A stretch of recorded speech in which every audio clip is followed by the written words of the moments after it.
Hello बच्चों, आज हमारा टॉपिक है एटम एंड न्यूक्लियस, जो कि क्लास 12 का 8th यूनिट है।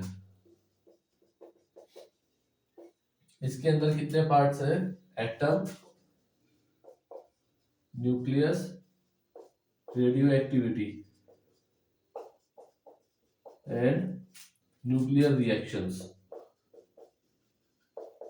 इस पूरे चैप्टर के अंदर हमें ये सारे टॉपिक्स कवर करने हैं। Let's start with the atom. अब एटम क्या होता है? एटम के बारे में बहुत सारे मॉडल्स आए। कौन से मॉडल्स थे वो? डाल्टन मॉडल, फिर J Thomson model of atom, third one is Rutherford's model. ऐसे तो और भी होंगे भी, बट हम यही पढ़ेंगे। और क्या है? Bohr's model.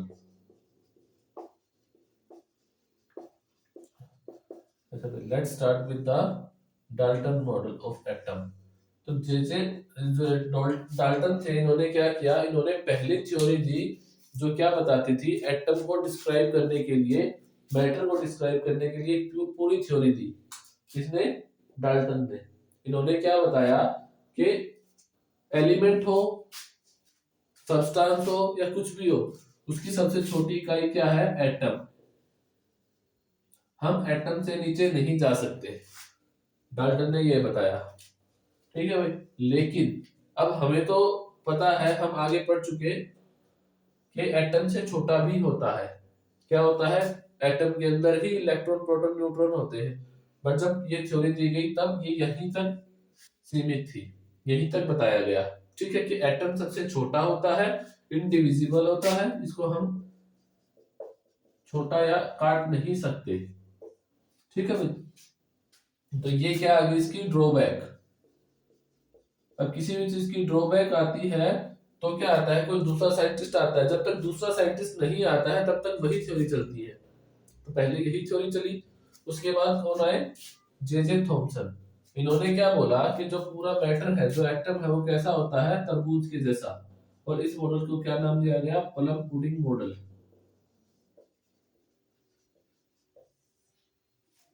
उन्होंने क्या बोला? जो पूरा एटम है वो कैसा होता है? तरबूज के जैसा होता है। जो उसके अंदर रेड पार्ट होता है वो क्या है? Positive charge. और जो उसके अंदर सीड होते हैं, बीज होते हैं, वो क्या होते हैं? Negative charge. मतलब इन्होंने क्या किया? एटम को छोटा करके बता दिया कि एटम से छोटी इकाई होती है। ठीक है भाई। ये अब उन्होंने क्या बोला? किसने? थॉमसन ने। इन्होंने ये बोला कि जो एटम के अंदर होता है ना, mass distribution and charge distribution वो यूनिफॉर्म होता है। Inside an atom, mass and charge distribution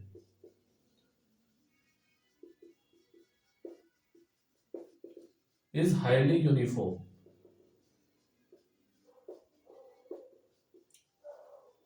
ठीक है भाई, ये यूनिफॉर्म होता है। बट फिर कौन आए? रदरफोर्ड। उन्होंने क्या बोला कि यूनिफॉर्म नहीं होता। और कैसे बताया? कि इनके एसोसिएट थे गीकर एंड मार्स्टन। इन्होंने एक्सपेरिमेंट किया जिसको हम बोलते हैं गीकर एंड मार्स्टन एक्सपेरिमेंट।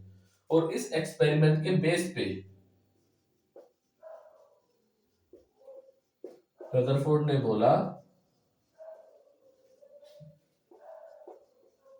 कि थॉमसन का मॉडल कैसा है? इनकरेक्ट है। जे थॉमसन का model of atom is incorrect.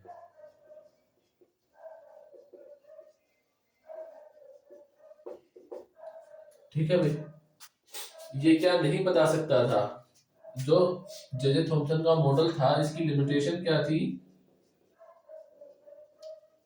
It does not tell about electron emission. जो इलेक्ट्रॉन निकलता है या लाइन जो निकलती है इलेक्ट्रॉन के निकलने से, उस चीज को एक्सप्लेन नहीं कर पाए थे। फिर कौन आया, रदरफोर्ड आया। रदरफोर्ड ने ये गीगर एंड मार्टन के एक्सपेरिमेंट को एनालाइज किया, ऑब्जर्व किया और एटम का मॉडल बताया, जिसको हम बोलते हैं रदरफोर्ड्स मॉडल। और इस मॉडल पे इनको क्या मिला, नोबेल प्राइज मिला। किसमें, इन केमिस्ट्री। और कब मिला ये, 1908 या 1909 में मिला था भाई। ठीक है भाई, ये सन आप देख लेना कि कौन सा था, 1908 या 1909। 1908 में था भाई। ठीक है, और किस बेस पे मिला था, ये इलेक्ट्रॉन एमिशन है या फिर जो बड़े न्यूक्लियस है। बड़े न्यूक्लियस कौन से, जैसे छोटा तो क्या हो गया, हाइड्रोजन H1 हीलियम 4 2। और जो बड़े बड़े हैं, यूरेनियम है या कुछ हो, जो रेडियो एक्टिव एलिमेंट है, तो रदरफोर्ड ने क्या बोला कि जो मैटर है, जो एलिमेंट है, रेडियो एक्टिविटी का लॉ दिया इन्होंने। Rutherford gave the law of radio activity.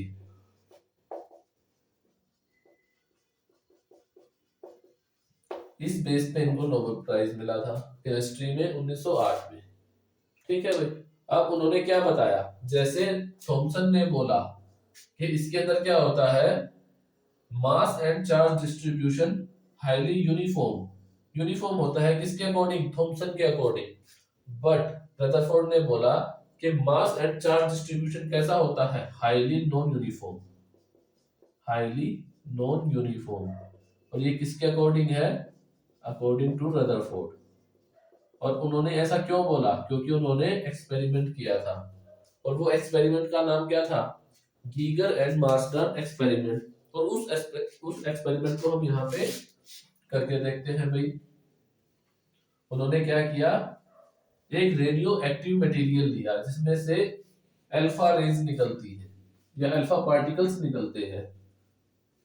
ठीक है भाई, सेटअप बनाते हैं हम।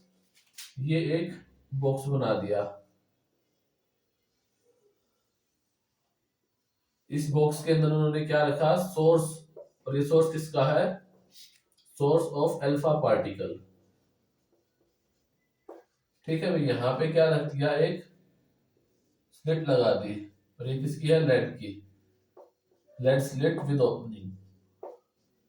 एक रास्ता छोड़ दिया यहाँ से कि यहाँ से बीम सीधी जा सके। और इसके सामने यहाँ क्या रख दिया, गोल्ड फॉइल। इस गोल्ड फॉइल के आगे यहाँ पे क्या रख दी, स्क्रीन। और ये स्क्रीन किसकी थी, ZnS, जिंक सल्फेट की। इस पे क्या होता है कि जैसे ही ये अल्फा पार्टिकल जाके इस पे स्ट्राइक करेगा, मान लिया ये अल्फा पार्टिकल यहाँ स्ट्राइक करने के बाद यहाँ चला गया, तो जैसे ही इस जगह पे स्ट्राइक करेगा तो क्या होगा, एक फ्लैश लाइट ऑन हो जाएगी। फ्लैश चमकने लगेगा। इट मींस ये क्या कर रही है, ये स्क्रीन डिटेक्ट कर रही है किसको, the presence of alpha particle, which detects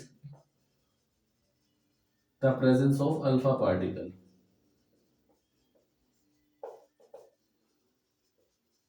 ठीक है भाई, उन्होंने बम्बार्ड किया, लगातार गिराए, तो अलग अलग जगह पे हमको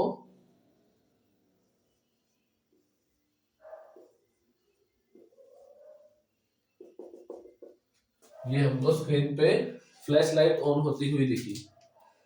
इसका उन्होंने क्या किया, ऑब्जर्वेशन किया, पॉइंट्स बताए कि ऐसा क्यों हुआ। ठीक है भाई, और इस पूरे चीज को उन्होंने क्या किया, एक वैक्यूम के अंदर बंद कर दिया। क्यों, क्योंकि एयर मॉलिक्यूल अगर बीच में आता है तो वो डिफ्लेक्शन क्रिएट कर सकता था, यहाँ पे अलग जाके लगेगा। ठीक है, तो कैलकुलेशन में मिस्टेक ना हो, इसलिए इस पूरे चीज को किसने बंद कर दिया, वैक्यूम चैम्बर के अंदर, या आइसोलेट कर दिया। अच्छा भाई, अब इसके अंदर उनको क्या क्या ऑब्जर्वेशंस दिखी।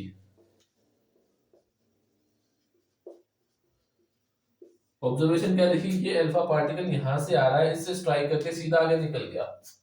सीधा आगे निकल गया, इसका मतलब क्या है कि पार्टिकल के अंदर डिफ्लेक्शन नहीं हुआ या बहुत कम डिफ्लेक्शन हुआ है। और जो क्या बताता है, most of the space in an atom in an atom is empty. इसमें क्या है, बहुत सारा स्पेस कैसा है, खाली है भाई। ठीक है,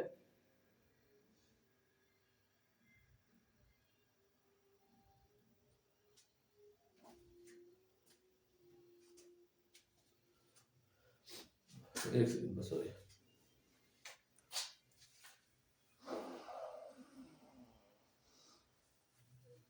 जुकाम हो गया।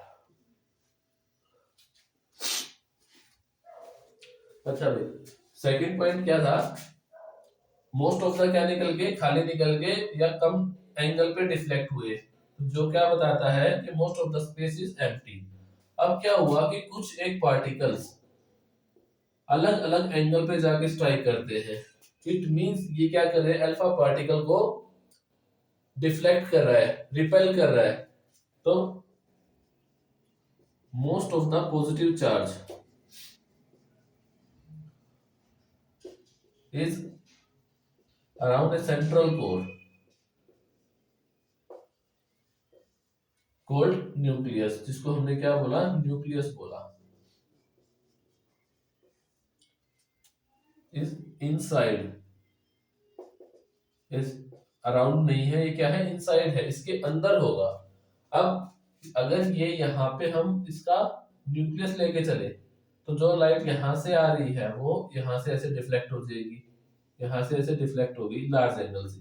जो इसके सामने आ रही है वो ऐसे चली गई। ठीक है भाई, हमने इसको क्या किया, आगे रख दिया ताकि इस पे स्क्रीन पे जाके गिरे। ये तो हमने एटम को बड़ा करके दिखाया है तो इसको बैक कर रहा हूं मैं। अदरवाइज क्या होगा कि ये बिल्कुल बीच में होता है तो ये ऐसे निकल गया, जितना इसके पास आएगा उतना दूर जाएगा। ठीक है, और इस न्यूक्लियस के अंदर क्या होता है, whole of the positive charge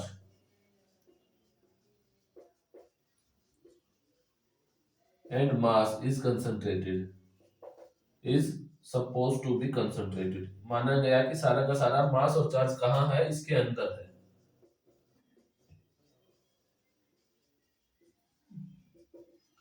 तीसरी ऑब्जर्वेशन क्या देखी, कि अगर हम सीधा भेजते हैं तो कुछ एक है जो हाई एंगल से डिफ्लेक्ट होता है, जो क्या बताता है, हाईली पॉजिटिव चार्ज है, जो सेकंड पॉइंट में हम लिख चुके हैं।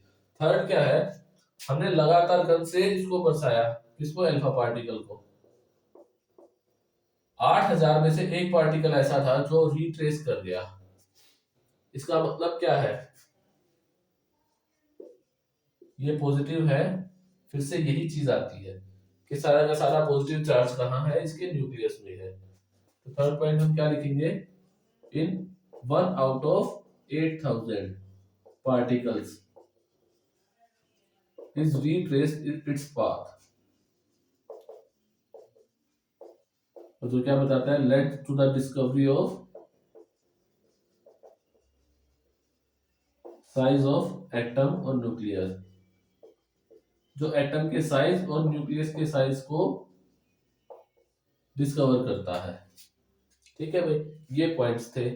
चौथा पॉइंट क्या था, जितने ज्यादा number of particles, alpha particle अगर हम एंगल से भेजेंगे तो जितना ज्यादा एंगल बनेगा वो पार्टिकल्स की वैल्यू उतनी ही कम होती जाएगी। जैसे कम एंगल पे था तो सारे पार्टिकल्स लगभग यहीं पे जा रहे थे, 8000 में से एक पार्टिकल रिट्रेस कर रहा है। अगर हम इसका ग्राफ बनाते हैं एन, यहाँ पे क्या है, नंबर ऑफ पार्टिकल्स इंक्रीज कर रहे हैं, यहाँ पे थीटा इंक्रीज कर रहा है। तो जैसे जैसे पार्टिकल बढ़ाएंगे और एंगल कम है तो ये वैल्यू ऐसे कम से एंगल ज्यादा की तरफ जाती जाएगी। ये ग्राफ होता है किसका, number of particle and deflection के बीच में। ठीक है भाई, ये क्या था, रदरफोर्ड का मॉडल था। इसके बेस में एक पॉइंट आया कि इन्होंने क्या किया, न्यूक्लियस की डिस्कवरी की। ठीक है भाई, अब न्यूक्लियस का साइज बताया। तो न्यूक्लियस का साइज क्या होता है, ये चीजें याद रखने की है भाई। हम एग्जैक्ट साइज नहीं बता सकते, हम क्या करते हैं, क्योंकि हम उसके अंदर नहीं जा पाते, तो हम अप्रोक्सीमेट या ऑर्डर बताते हैं। ऑर्डर का मतलब 10 की पावर। ठीक है भाई, 10 में होगा, 100 में होगा या 1000 में होगा। तो जो न्यूक्लियस का साइज है, size of nucleus is of the order of 10 raise to the power minus 15 metre या 10 raise to the power minus 14 metre. और जो एटम का साइज होता है, size of atom is about of the order of 10 की power minus 10 metre. कितना ज्यादा हो गया? 10,000 गुना छोटा हो गया न्यूक्लियस इससे। और इस छोटी जगह के अंदर क्या होता है, सारा का सारा चार्ज और सारा मास कंसंट्रेटेड होता है। Whole charge and whole mass is concentrated.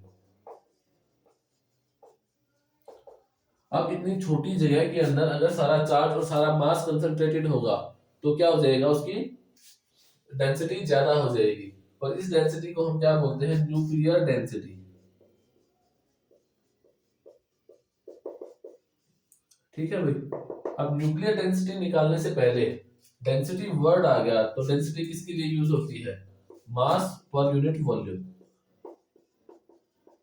अब न्यूक्लियर है तो mass number divide by volume. अब इसको क्या कह सकते हैं हम, कैसे रीड करेंगे हम इनको? तो पहले हम क्या निकालते हैं? साइज ऑफ न्यूक्लियस, या जो न्यूक्लियस की जो रेडियस होती है। अगर हम वॉल्यूम निकाल के चले, वॉल्यूम का फॉर्मूला क्या होता है? 4/3 पाई आर क्यूब, ये होता है। अब अगर छोटा एलिमेंट है, हाइड्रोजन है, तो रेडियस छोटी होगी। अगर हम हीलियम पे चलते हैं तो थोड़ा सा बड़ा हो गया साइज। अगर हम और आगे चले, सोडियम पे चले 2311, तो साइज और बढ़ जाएगा। अगर और आगे चले एल्यूमिनियम पे या क्लोरीन पे, तो ये साइज बढ़ता जाएगा। और साइज बढ़ रहा है, इसका मतलब क्या है? इसका मास नंबर बढ़ रहा है। किसी भी सब्सटेंस को हम कैसे लिखते हैं? सब्सटेंस को लिखते हैं x, ऊपर वाली चीज को a, नीचे वाली चीज को z। ठीक है भाई, ये क्या है आपका? Mass number. और ये क्या है आपका? Atomic number. ये देखो भाई, कहीं मैंने उल्टा तो नहीं लिख दिया?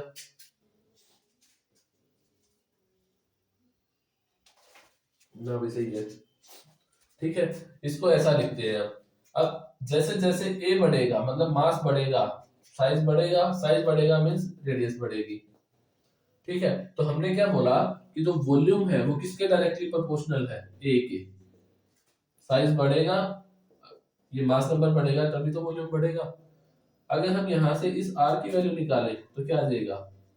आर इज, ये देखो, ये तो क्या है? कांस्टेंट है। तो R cube is directly proportional to A. Proportionality का साइन हटाएंगे तो एक के आ जाएगा। अब ये तो है क्यूब और ये सिंगल, तो हम क्या करते हैं? हम क्यूब रूट कर देते हैं, तो ये तो बन जाएगा आर, और ये क्या बन जाएगा? ए की पावर 1/3। और जब हम इस के की वैल्यू निकालते हैं तो ये आ जाती है आर नोट, जिसको बोलते हैं nuclear atomic radius. Nuclear unit radius. ठीक है, और इसकी वैल्यू कितनी होती है? आर नॉट की value almost 1.1 into 10 raise to the power minus 15 metre के अबाउट होती है। इक्वल नहीं, अप्रोक्सीमेट। ठीक है भाई, ये तो आ गया साइज या वॉल्यूम आ गया किसका? न्यूक्लियस का। हमें क्या निकालनी है? Nuclear density. अगर हमने एक सब्सटेंस लिया जिसका मास नंबर कितना है ए, तो उसकी डेंसिटी कितनी होगी? इसमें पुट कर दो, मास नंबर कितना है ए, वॉल्यूम कितना है 4/3 पाई आर क्यूब, और आर की वैल्यू हमने पुट कर दी आर नॉट ए की पावर 1/3, और इसका क्यूब कर दिया। ठीक है भाई, अब देखो ए एज इट इज ऊपर वाला, 4/3 pi as it is, R naught cube दोनों का है तो आर नॉट का क्यूब भी होगा, और ए की पावर 1/3 इसका क्यूब भी होगा। 3 से 3 कैंसिल, तो क्या बच गया? ए। यहाँ पे क्या चल रही है? Nuclear density.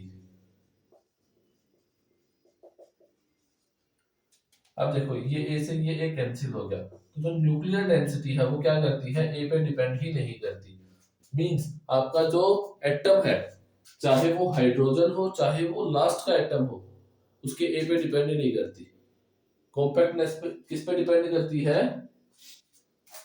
Radius of the, या फिर जो न्यूक्लियर एटॉमिक रेडियस है इसके ऊपर डिपेंड करती है, इस ए पे डिपेंड ही नहीं करती। क्या चीज समझ में आई? तो इसीलिए हर एक जो एलिमेंट है उसकी डेंसिटी सेम रहती है या ऑलमोस्ट इक्वल रहती है, और जो न्यूक्लियर डेंसिटी है वो कितनी होती है, इज अप्रोक्सीमेटली 2.97 इंटू 10⁻17 kg पर मीटर क्यूब। हमने ये क्यों लिया, क्योंकि डेंसिटी क्या होती है, मास पर यूनिट वॉल्यूम, मास की यूनिट केजी, वॉल्यूम की मीटर क्यूब। वॉल्यूम नीचे आएगा इसलिए हमने ये लिख दिया। 10⁻+17 न्यूक्लियर डेंसिटी इतनी ज्यादा है। 1 2 3 4 5 6, कितना ज्यादा हो गया, 7 8, ऐसा कहां तक जाएंगे, 17 तक। इतनी ज्यादा होती है। अगर हम सारे इलेक्ट्रॉन के, सारे प्रोटॉन या न्यूट्रॉन को निकाल के एक चम्मच में रखें तो वो अर्थ के मास से बहुत ज्यादा हो जाएगा, क्योंकि कितना है, 10⁻17। ठीक है भाई, इस चीज आप निकाल के देख सकते हो। ये तो आ गया आपकी न्यूक्लियर डेंसिटी। यहाँ पे बार बार वर्ड आ रहा है न्यूक्लियर, और न्यूक्लियर किसके लिए आ रहा है, न्यूक्लियस के लिए। अब न्यूक्लियस के अंदर क्या होता है, न्यूक्लियस के अंदर पार्टिकल्स होते हैं, और उन पार्टिकल्स को हम क्या बोलते हैं, तो आंसर है उन पार्टिकल्स को हम बोलते हैं न्यूक्लियॉन्स। न्यूक्लियस के अंदर जो पार्टिकल्स होते हैं उसको हम बोलते हैं न्यूक्लियॉन। ठीक है भाई।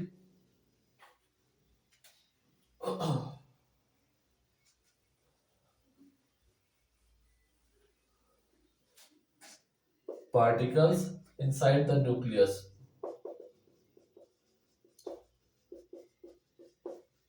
is called nucleons. और ये दो टाइप के होते हैं, एक प्रोटॉन और एक न्यूट्रॉन। प्रोटॉन के ऊपर कैसा चार्ज होता है, पॉजिटिव चार्ज, और न्यूट्रॉन के ऊपर negative charge, sorry zero charge. इस जीरो चार्ज की वजह से ही न्यूट्रॉन की डिस्कवरी इलेक्ट्रॉन और प्रोटॉन के बहुत टाइम के बाद हुई। क्यों?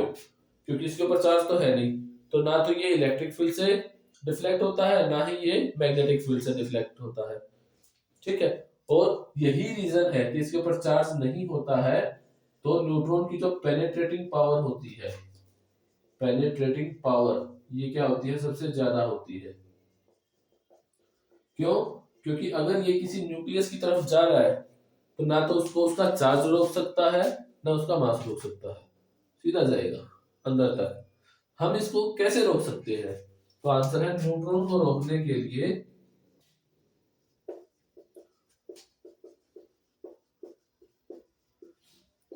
हम क्या यूज करते हैं, हैवी वाटर, पैराफिन वैक्स। ठीक है, जिसको हम क्या बोलते हैं, ये मॉडरेटर बोलते हैं। और इनका यूज कहाँ करते हैं, न्यूक्लियर रिएक्शंस के अंदर। ये हम कहाँ पढ़ेंगे, जो हमने लिखा था इस चैप्टर के अंदर, हम एटम पढ़ेंगे, न्यूक्लियस पढ़ेंगे, radio activity and nuclear reactions, वहां पे पढ़ेंगे हम इस न्यूक्लियर न्यूट्रॉन को। अच्छा भाई, हमने क्या किया, न्यूट्रॉन भाग के जा रहा है आगे, हैवी वाटर रख दिया D2O, तो वो क्या करेगा, थोड़ा सा स्लो होके जाएगा। तो जो स्लो मूविंग न्यूट्रॉन होता है उसको क्या बोलते हैं, slow moving neutron is called thermal neutron. इसके पास ये कैसा होता है, ज्यादा इफेक्टिव होता है, thermal neutron is more effective, क्योंकि धीरे धीरे जाएगा तो रिएक्शन को हम कंट्रोल कर सकते हैं। ठीक है भाई, is more reactive, sorry more effective. जो हम न्यूक्लियर रिएक्शंस करते हैं वो दो तरह की होती है, चेन रिएक्शंस होती है। इनमें से एक तो होती है controlled chain reaction, controlled chain reaction, जिसको हम कहाँ पढ़ते हैं, रिएक्टर के अंदर। और एक होती है अनकंट्रोल्ड चेन रिएक्शन। ये कहाँ होती है, एटम बम के अंदर, हाइड्रोजन बम के अंदर, फ्यूजन कहाँ पे, सन के अंदर। वहां पे कैसी होती है, अनकंट्रोल्ड चेन रिएक्शन, क्योंकि वहां पे न्यूट्रॉन को रोकने के लिए कोई मॉडरेटर नहीं होता। कंट्रोल चेन रिएक्शन कहाँ होती है, रिएक्टर्स के अंदर। ये कौन से रिएक्टर होते हैं, न्यूक्लियर रिएक्टर। जहां से हम क्या करते हैं, हाई अमाउंट ऑफ एनर्जी को एक्वायर करते हैं या प्राप्त करते हैं। ठीक है भाई।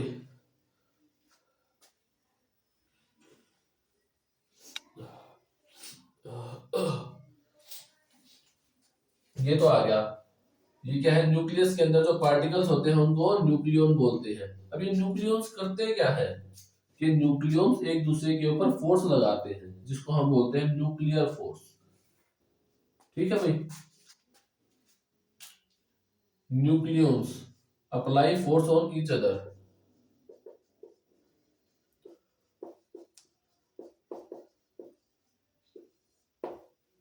ठीक है, जिसको हम बोलते हैं न्यूक्लियर फोर्स।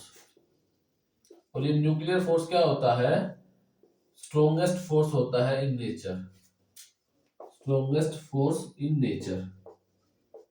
भाई हमने जब क्लास 12 की क्लास स्टार्ट की थी तब हमने बोला था कि जो फोर्सेस हैं वो चार तरह के होते हैं। पहला ग्रेविटेशनल फोर्स, दूसरा इलेक्ट्रिकल फोर्स, तीसरा न्यूक्लियर फोर्स। और इस न्यूक्लियर फोर्स के दो पार्ट्स थे, स्ट्रॉन्ग एंड वीक। जो स्ट्रॉन्गेस्ट होता है वो स्ट्रॉन्ग न्यूक्लियर फोर्स होता है, और ये किसके बीच में लगता है, ये प्रोटॉन प्रोटॉन के बीच में भी लगता है, ये न्यूट्रॉन न्यूट्रॉन के बीच में भी लगता है, और ये प्रोटॉन न्यूट्रॉन के बीच में भी लगता है। इलेक्ट्रॉन पे नहीं लगता, क्योंकि इलेक्ट्रॉन न्यूक्लियस के अंदर नहीं होता। अच्छा भाई, प्रोटॉन पे पॉजिटिव चार्ज, इस पे पॉजिटिव चार्ज, इट मींस ये दोनों क्या करने चाहिए, रिपेल करने चाहिए, पर फिर भी ये क्या करते हैं, एक दूसरे को अट्रैक्ट करते हैं। कहाँ, इनसाइड ए न्यूक्लियस। जब सेम चार्ज न्यूक्लियस के अंदर एक दूसरे को अट्रैक्ट कर रहा है तो उसको हम बोलते हैं न्यूक्लियर फोर्स। और ये कैसा होता है, अट्रैक्टिव। जब रेडियस कितनी हो, जब डिस्टेंस कितनी हो, of the order of 10⁻⁻15 metre, इतनी हो। जैसे जैसे हम डिस्टेंस को और कम करते जाएंगे, एक डिस्टेंस ऐसी आ जाएगी जिसके बाद ये क्या करेगा, एक दूसरे को रिपेल करना स्टार्ट कर देंगे। When we decrease the distance,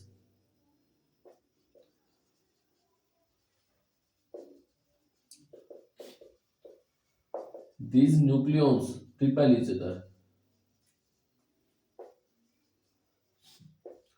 और जब ये एक दूसरे को रिपेल करते हैं ना, यही कारण है कि न्यूक्लियस क्या होता है, स्टेबल होता है। This is the reason for stability of the nucleus. क्योंकि अगर ये दोनों एक दूसरे को अट्रैक्ट करते रहे तो क्या होगा, अगर ये एक दूसरे को अट्रैक्ट करते रहेंगे तो बिल्कुल पास आते जाएंगे, पास आते जाएंगे, और रोकने वाला कोई नहीं होगा, तो क्रश होके एक दूसरे में मर्ज हो जाएंगे और एटम खत्म, गायब हो जाएगा। तो एटम या न्यूक्लियस को बचे रहने के लिए ये रिपल्सिव फोर्स भी जरूरी होता है। लेकिन ये रिपल्सिव फोर्स कब लगता है, जब डिस्टेंस 10⁻⁻15 से बहुत कम होती जाती है, तब ये अट्रैक्टिव फोर्स ऑटोमेटिक रिपल्सिव हो जाता है। ठीक है भाई, this is the reason for stability of nucleus. But जो ये हम किसके केस में पढ़ रहे थे, हम ये पढ़ रहे थे रदरफोर्ड के केस में, क्योंकि रदरफोर्ड ने क्या किया था, थॉमसन के मॉडल को इनकरेक्ट बताया था। अब ये बताता गया कि पार्टिकल एक दूसरे को अट्रैक्ट करते हैं, रिपेल करते हैं। अब यही क्या रीजन बन गया इसके ड्रॉबैक का, न्यूक्लियस बता दिया। यहाँ पे क्या है, रदरफोर्ड डज नॉट या did not tell about the stability of the atom. Rutherford क्या नहीं कर पाया, जो एटम है उसकी स्टेबिलिटी को एक्सप्लेन नहीं कर पाया। दूसरा क्या है कि जो लाइन स्पेक्ट्रम निकलता है, लाइन स्पेक्ट्रम हाइड्रोजन एटम के केस में या और अदर्स एटम है उनके केस में, ये उसको भी एक्सप्लेन नहीं कर पाया। इस वजह से ये क्या हुआ, रिजेक्ट हो गया। बट चला बहुत। स्टेबिलिटी क्या है, कैसे नहीं बता पाया। अब हमारे पास एक नॉलेज है, क्या नॉलेज है कि अगर एक चार्ज पार्टिकल एक्सेलरेट करेगा तो वो एनर्जी रेडिएट करेगा, एनर्जी को रिलीज करेगा। ठीक है भाई। ये एक जगह है, मौत का कुआं है, ठीक है। आप क्या करते हो, आप इसके अंदर हाई स्पीड से एंटर करते हो, ऐसे घूम रहे हो, इसी केस पे आप बार बार घूम रहे हो। अब क्या है, यहाँ पे आपकी डायरेक्शन ये है, यहाँ पे आपकी डायरेक्शन ये है, मींस डायरेक्शन चेंज हो रही है तो वेलोसिटी चेंज हो रही है।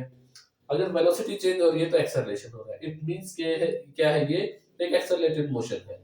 अब हमें पता है कि if charge is accelerated it radiates energy, ये क्या करेगा, एनर्जी छोड़ेगा, ठीक है भाई। पहला चक्कर घुमा, एक्सेलरेट हुआ, तो इसको एनर्जी छोड़नी चाहिए थी।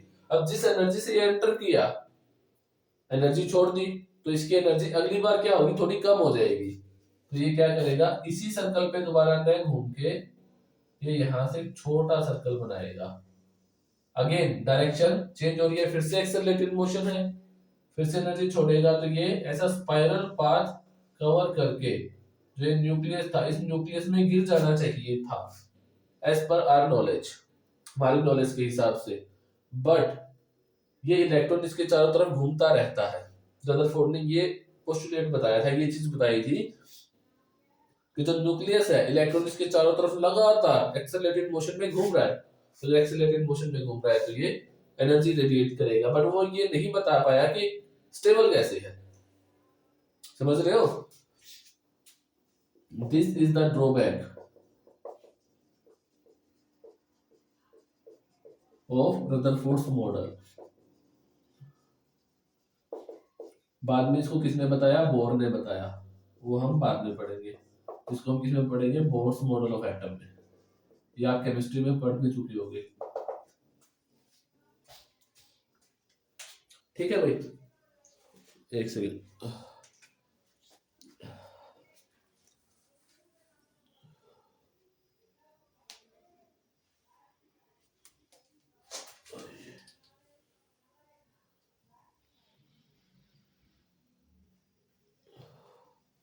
अब इसके बाद क्या होता है, हमने न्यूक्लियस पढ़ लिया, न्यूक्लियस के अंदर न्यूक्लियस को पढ़ लिया।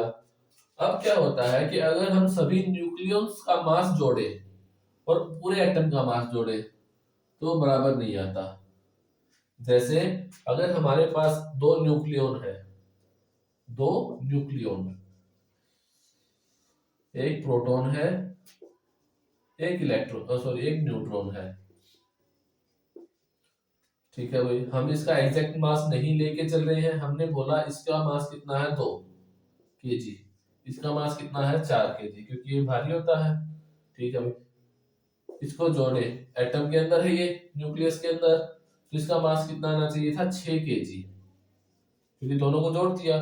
बट जब हम एटम का टोटल मास देखते हैं तो ये लेस देन 6 kg आता है, 5 आ गया, 4 आ गया, 1 kg लॉस हो गया, ठीक है। इसको हम क्या बोलते हैं, जो ये लॉस आया इसको बोलते हैं मास डिफेक्ट। और इसको किसने एक्सप्लेन किया, आइंस्टीन ने, जो इसकी फेमस थ्योरी थी E = mc²। ये मास कहाँ गया, ये मास इसको बाइंड करने के काम आया। मास कम हो गया तो एनर्जी में कन्वर्ट हो गया, तो इसको हमने बोल दिया डेल्टा E। अब कन्वर्ट क्या हो रहा है, मास, तो delta M × c²। This is called mass defect. तो ये मास डिफेक्ट किसमें कन्वर्ट हो गया, एनर्जी के अंदर। और इस एनर्जी को हमने क्या नाम दिया, that is known as binding energy. Binding energy किसके बराबर होती है, the minimum amount of energy which is required to bind the nucleus, ठीक है। या फिर अगर हम कोई न्यूक्लियन बाहर निकालना चाहते हैं तो उसको बाहर निकालने में हमें कम से कम कितनी एनर्जी लगेगी, उस एनर्जी को हम बोलेंगे बाइंडिंग एनर्जी। और एक न्यूक्लियन निकालना है उसको हम बोलेंगे बाइंडिंग एनर्जी पर न्यूक्लियन, ठीक है भाई। आपका जो न्यूमेरिकल पोर्शन है वो इसके ऊपर बेस्ड है, बाइंडिंग एनर्जी पर न्यूक्लियन या बाइंडिंग एनर्जी या फिर मास डिफेक्ट। ये हम कल करेंगे, क्योंकि इसके ऊपर हमें कुछ न्यूमेरिकल भी करने पड़ेंगे ताकि हम इसको अच्छे से समझ सके। आज के लिए इतना काफी है भाई, ठीक है, थैंक यू।